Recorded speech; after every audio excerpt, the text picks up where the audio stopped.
Let's talk about the connection between music and mental health. We consulted the research to answer 3 specific questions. 1. Why might people suffering from burnout or depression listen to music less frequently? 2. Could reintroducing music be a helpful tool for mental health recovery? And 3. Is it a red flag when someone says, "I'm just not into music"? First, why does depression change our listening habits, and why might it cause people to listen to music less frequently? Burnout and depression can temporarily flatten the emotional experience, creating feelings of apathy or indifference that spill into daily routines. This includes musical consumption. Research shows that during depressive episodes, the brain's reward system becomes less responsive, making it harder to feel pleasure, even from once beloved songs. This is called anhedonia, a common and reversible symptom of depression where the ability to enjoy rewarding experiences is blunted. Burnout adds another layer of emotional exhaustion. Reduced cognitive bandwidth, depleted motivation, and decision fatigue can make the simple act of choosing music feel overwhelming. And perhaps most unsettling, when previously loved music fails to bring the same pleasure it once did, it can reveal long-ignored feelings of emptiness and distress. So, could reintroducing music be a helpful tool for mental health recovery? In short, yes. Even if your brain's reward system is not producing the same positive reactions as before, upbeat music can still work as a meaningful coping strategy. In fact, a 2025 survey of college students found that 70.91% experienced at least one strong emotional response to music in the past week, often occurring quickly and unexpectedly.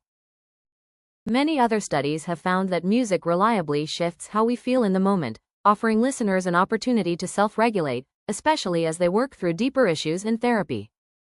A 2021 Kinghorn study examined how listening to music affects one's mood in real time and whether people who tend to ruminate react differently to music. Over 2 weeks, 157 participants used a smartphone app that pinged them whenever they played music. The participants answered questions about their mood before listening, and then again 5 minutes later. The app also gathered information about the song they chose and why they chose it. Kinghorn found that upbeat music quickly changed people's moods, and often in a positive direction. In fact, music shifted people's disposition 63% of the time. Most listening moments affected participants' mood valence or arousal within just 5 minutes. Laboratory research supports these findings. One 2025 lab study sought to understand how music helps people manage sadness and whether people with depressive symptoms respond differently to music. Researchers brought 149 college students into a laboratory and measured both their emotional reactions and heart rate variability, HRV. HRV is a physiological signal that reflects stress, emotional regulation, and nervous system flexibility. Participants first watched a neutral video and then a sad movie clip. Then, the participants were asked to listen to upbeat music.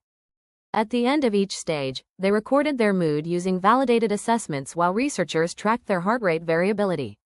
This study found that upbeat music increased positive feelings and shifted physiological responses almost immediately.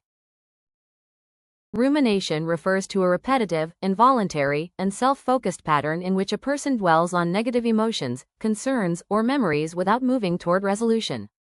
It is linked to the onset and maintenance of various mental health disorders, including depression and anxiety. Notably, Kinghorn's study found that frequent rumination did not diminish music's impact on mood.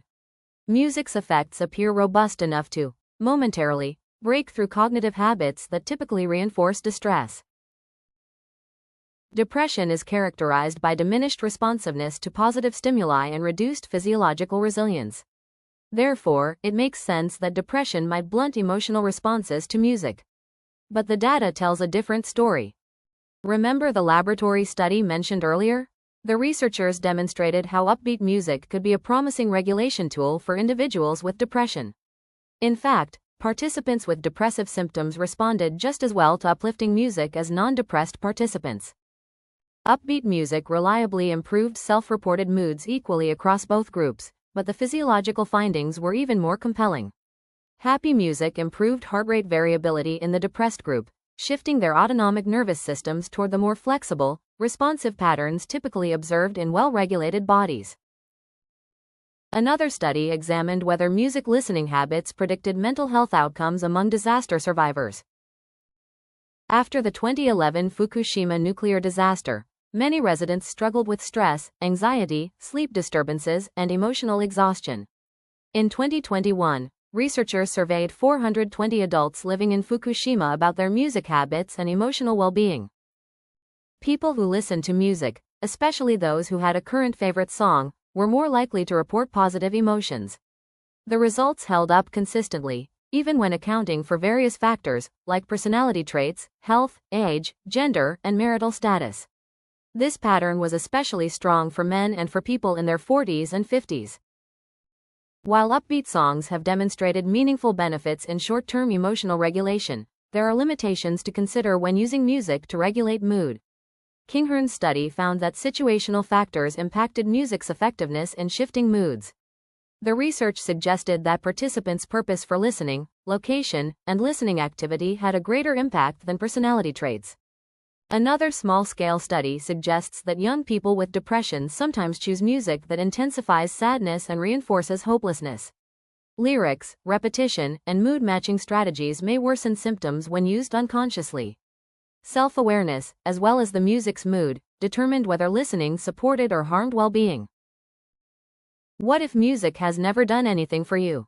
People can vary drastically in how music stimulates their reward circuits.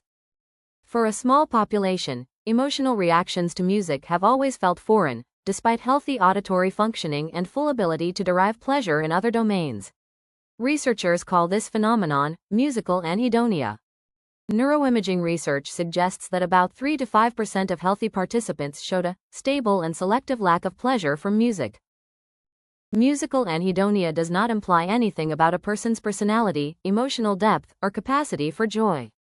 If this sounds familiar, you are not broken. You may just be wired to find emotional reward in other experiences. This could be conversation, movement, nature, problem-solving, art, humor, or tactile experiences. These domains are equally valid and meaningful. So what have we learned here? Music is not a standalone treatment, but it can be an incredibly effective adjunct for immediate coping and emotional stabilization. Across multiple studies, intentionality consistently emerges as one of the strongest predictors of whether music leads to positive, neutral, or negative emotional outcomes. While intentional listening can regulate our emotions in the moment, music cannot independently treat the underlying causes of disorders like depression, anxiety, trauma, or OCD. Working with a therapist will help address these concerns, strengthen self-awareness, and encourage intentionality. Better yet, share your favorite song with your therapist. Tell us what your top replays mean to you. You might uncover more than you think.